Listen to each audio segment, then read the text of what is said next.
اصلاحی گفتگو فرما رہے تھے استاذ العلماء حضرت علامہ مولانا ناصر جاوید سیالوی صاحب۔ دعا گو ہوں کہ خدا تعالیٰ آپ کو سلامت رکھے اور آپ کے علم و رحم میں مزید رحمتوں اور برکتوں کا نزول فرمائے۔ اب انشاءاللہ بھائی حافظ احمد رضا صاحب کی دستار ہوگی صاحبزادگان کے دست مبارک سے، پھر انشاءاللہ درود و سلام اور دعا ہوگی۔ میں ملتمس ہوں حافظ احمد رضا صاحب سے کہ آپ تشریف لائیں تاکہ صاحبزادگان آپ کے اپنے ہاتھوں سے آپ کی دستار بندی فرمائیں۔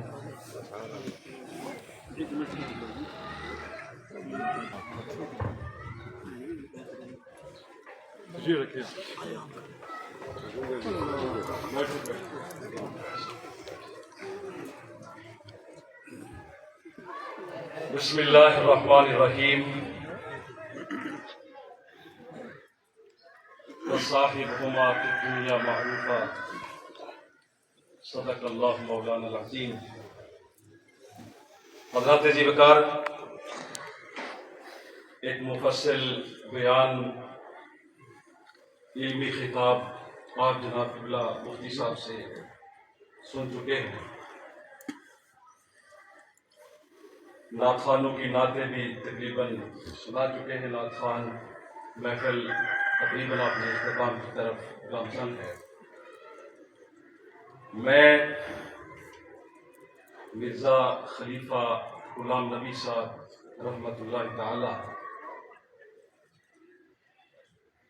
وہ ایک ایسے عظیم انسان تھے کہ اللہ نے ان کو بے پناہ خوبیوں سے نوازا تھا،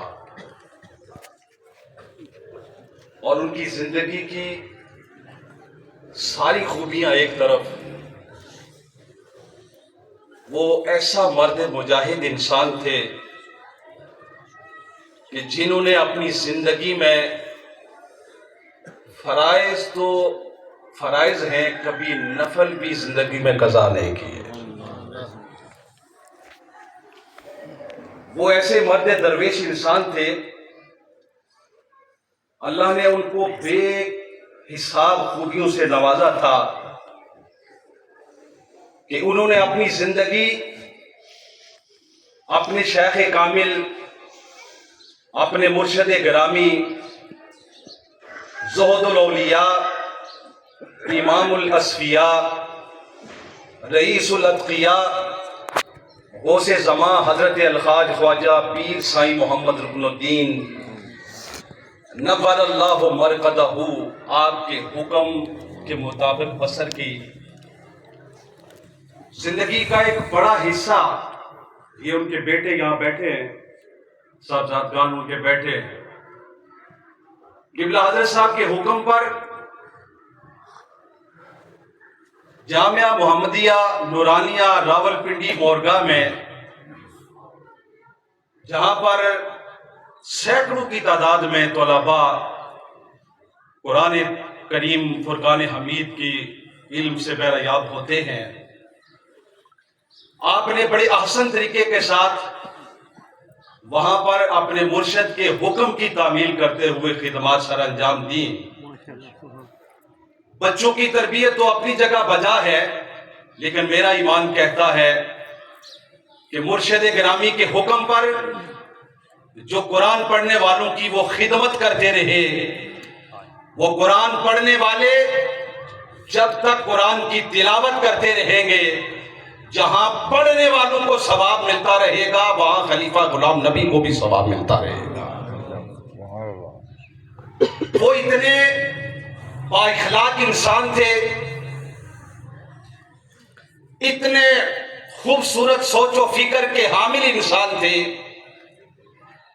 کہ جن کی زندگی کا ہر لمحہ اللہ اور اس کے رسول کی یاد میں بسر ہوا۔ یہ نیو سٹی تو اب آباد ہوا ہے، بورڈ کالونی میں بھی جب وہ وہاں ہوتے تھے تو یہ بزرگ چہرے میری نظروں کے سامنے سارے اس بات کی گواہی دیں گے، خلیفہ غلام نبی وہ درویش صرف انسان تھے جن کو اپنے علاقے کے لوگوں سے بھی کوئی گلہ نہیں تھا۔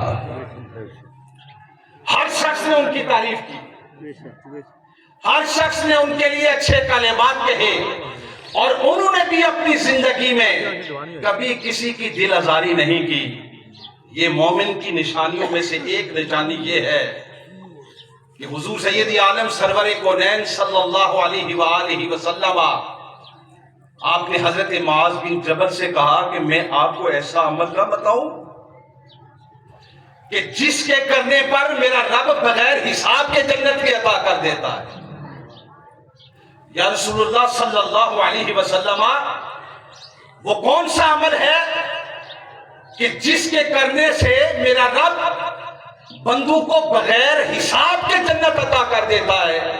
یا رسول اللہ، جس بات کی ضمانت والی دو جہاں آپ عطا فرما رہے ہوں وہ کتنی کمال کی بات ہوگی۔ یا رسول اللہ ارشاد فرمائیے، فرمایا کہ جو شخص اپنے دوسرے مومن بھائی کے لیے اپنے دل کو شیشے کی طرح صاف رکھتا ہے، میرا رب اس کو بغیر حساب کی جنت بھی عطا فرما دیتا ہے۔ حضرات خلیفہ غلام نبی صاحب انہی خوبیوں کے حامل انسان تھے۔ انہوں نے اپنے شیخ کامل کے حکم کی تعمیل کرتے ہوئے عبادت اور ریاضت کے اس مسند پر فائز تھے کہ اللہ نے ان کے ہاتھ میں بھی شفا رکھی تھی۔ اللہ نے ان کے ہاتھ میں شفا رکھی تھی، جو بھی ان کے پاس آتا شفا یاب ہو کر جاتا۔ اب چونکہ خطاب مفتی صاحب کر چکے ہیں، میں مناسب نہیں سمجھتا کہ میں بات کو اپنی وہ توالد کی طرف لے کے جاؤں۔ وہ کسی نے کہا تھا، قلندر کی نگاہ کو جہاں دیکھ رہا ہے، قلندر کی نگاہ کو جہاں دیکھ رہا ہے، خدا جانے یہ قلندر کہاں دیکھ رہا ہے۔ قلندر کی اپنی نظر ہوتی ہے، صوفی کی اپنی نظر ہوتی ہے۔